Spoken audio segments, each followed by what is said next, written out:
Imagine lying down in the dark. Your body is exhausted, your eyes are heavy, your group is quiet, but sleep will not come. The air is too hot. The ground is still warm. Your skin is wet with sweat. Insects crawl through the grass beneath you. A child turns beside the fire. Someone coughs in the darkness. You close your eyes, then open them again because your body knows something is wrong. It cannot cool down, and if it cannot cool down, your brain will not let you sleep. So here's the question. What would you do if night itself was too hot to survive?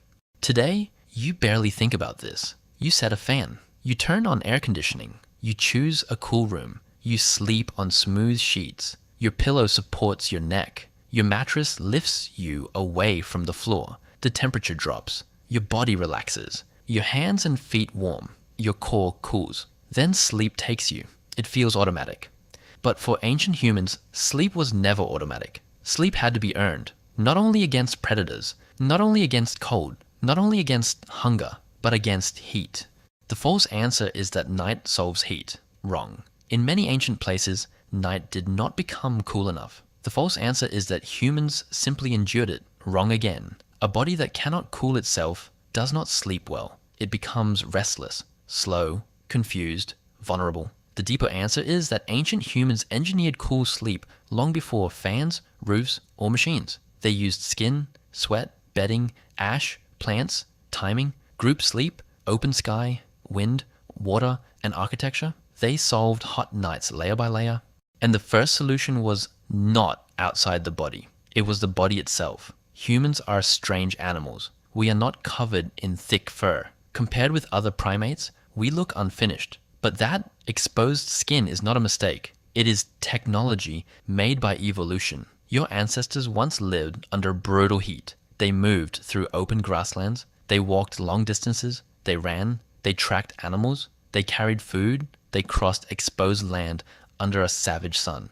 In that world, fur was dangerous. Fur traps heat. Fur holds warmth against the skin. That helps at night in the cold. But under a hot sun, it can kill. An overheated body slows. An overheated hunter fails. An overheated traveler collapses. So the human body made a trade. Less fur, more sweat. Millions of sweat glands. Bare skin became a cooling surface. Sweat spread across the body. Air touched the skin. Heat left. This made humans exceptional movers in heat. But it also changed sleep, because sleep needs cooling. Before sleep, the human body lowers its core temperature. Warm blood moves toward the hands and feet. Heat escapes through the skin. The body tells the brain that it is safe to shut down. Without that cooling, sleep becomes difficult. So hairless skin was not only for running, it helped humans sleep. At night, even a small drop in air temperature could matter. A body with less fur could release heat into the darkness. The skin became a radiator. The first cooling system was not a fan. It was naked human skin. But skin alone was not enough, because the ground holds heat. Rock holds heat. Packed earth holds heat. After a long day under the sun, the ground can stay warm for hours. Lie directly on it, and the heat comes back into your body. The world below you becomes a slow-burning pan. Ancient humans had to solve that too, and they did it with the oldest sleep technology we know, bedding. In southern Africa, ancient humans used grass bedding inside rock shelters. This was not random grass. It was gathered, layered, placed, maintained. A bed was not just softness, it was insulation. Dry grass traps air. Air slows heat transfer. That means the body is not pressed directly against hot stone or warm earth. A mat of grass creates separation, a thin world between skin and ground. That sounds simple. It was brilliant, because the ground was the enemy. Not only because it was hard, but because it stored heat. The grass bed broke the contact. It lifted the body away from the thermal mass of the earth. It made sleep possible in a place that still remembered the sun. Then came the ash. Ancient bedding was often placed over ash. At first, that sounds strange. Why sleep near ash? Why put your bed over burned material? Because ash solves more than one problem. Ash is dry. Ash creates a barrier. Ash helps separate bedding from damp or dirty ground. And ash is hostile to crawling insects. Tiny pests do not respect sleep. Ticks, lice, mites, biting insects. They find warm bodies in the dark. They crawl into grass. They bite, steal skin. They spread irritation and disease.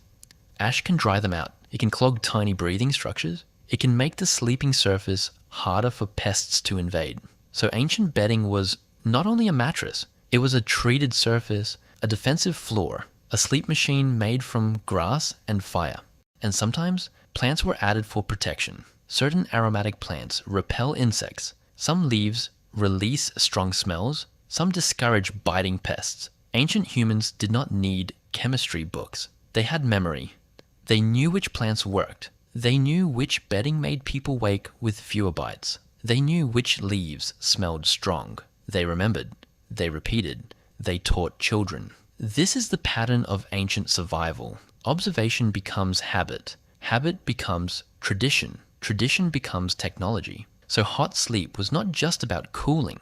It was also about staying still without being eaten by tiny things. A cool bed full of insects is still a bad bed.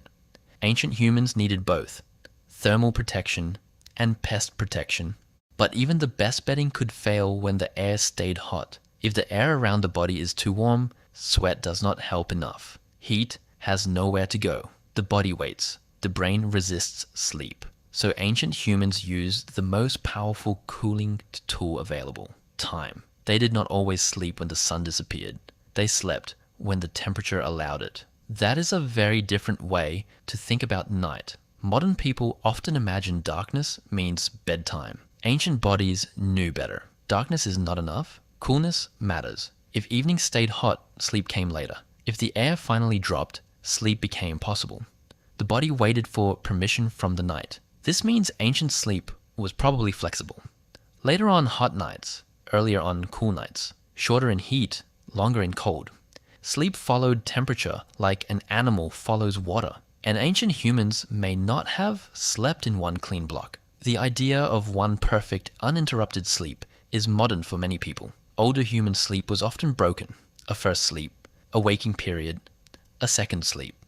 In hot climates, this makes sense. The first sleep could begin after the air cooled. Then people might wake in the deepest night, drink water, move position, tend fire, check children, shift bedding, let the skin release heat into the coolest air, then sleep again before dawn. This was not failure, it was adaptation. Waking at night was not always a disorder. Sometimes it was survival. And sleep was not private. A whole group slept together. Different ages had different rhythms. Elders might wake earlier. Younger people might stay awake later. Someone was always turning. Someone was always half awake. Someone was listening. Someone was checking the fire. Someone was alert in the darkness. Heat made this even more important. A person waking from sweat could scan the night, move to a cooler spot, protect a child, warn the group. The hot body became part of a watch system. The group slept like one larger organism, never fully asleep, never fully awake, always cycling. This mattered because hot nights were dangerous. People slept lightly. Children needed care. Fires could die. Predators could approach. Insects could swarm. A storm could shift. A single restless sleeper could keep others alive. So the problem of hot sleep was not solved by one person. It was solved by the group. Then humans began changing the built world. At first, the answer was simple. Move where the air is better. Sleep near cave openings. Sleep at the edge of shelters. Sleep where wind moves. Sleep away from hot stone. Sleep under trees. Sleep on raised ground. Sleep where night air flows.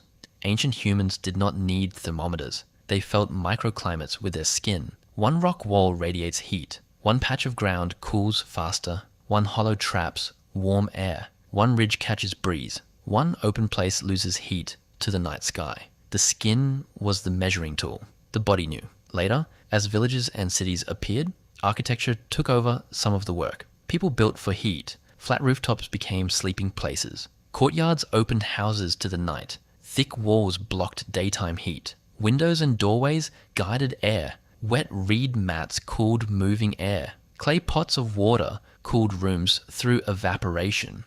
Wind catchers pulled moving air down into living spaces. These were not luxuries. They were sleep technologies.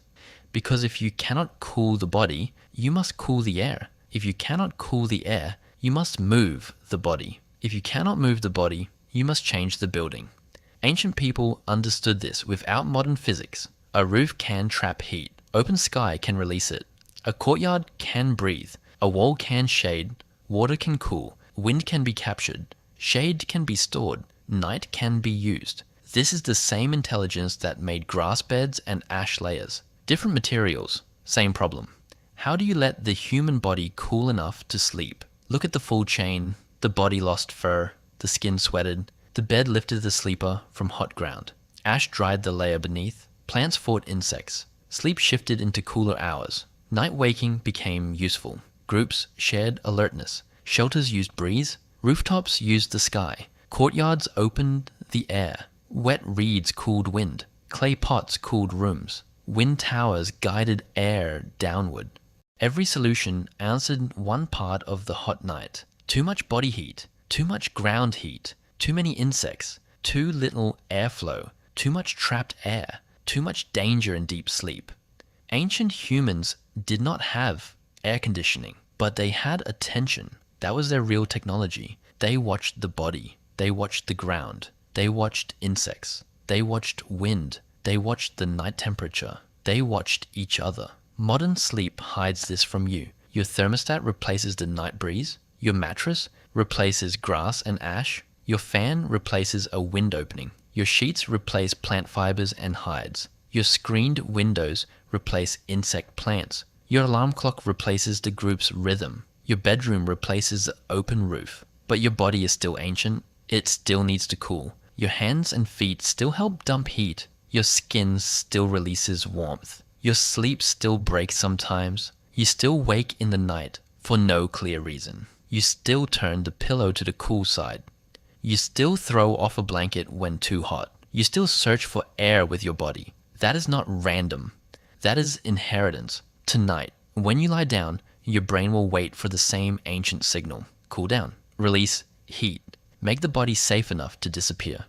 If the room is too hot, you will feel what your ancestors felt. Restlessness, irritation, light sleep, sweat. A mind that refuses to shut off. But unlike them, you can press a button. They had to build an answer from the world around them. Skin, grass, ash, leaves, water, wind, time, people, stone, sky. That is the forgotten story of hot sleep, not comfort, survival, not laziness, engineering, not just a bed, a cooling system built across human history. Your ancestors did not get perfect sleep. They got enough. Enough to wake, enough to walk, enough to hunt, enough to protect children, enough to remember which plants worked, enough to build better beds, enough to pass the solution forward. And that is why you can sleep tonight in a cool room without thinking about it. Because for 200,000 years, sweating humans lay awake in the heat and kept solving the night.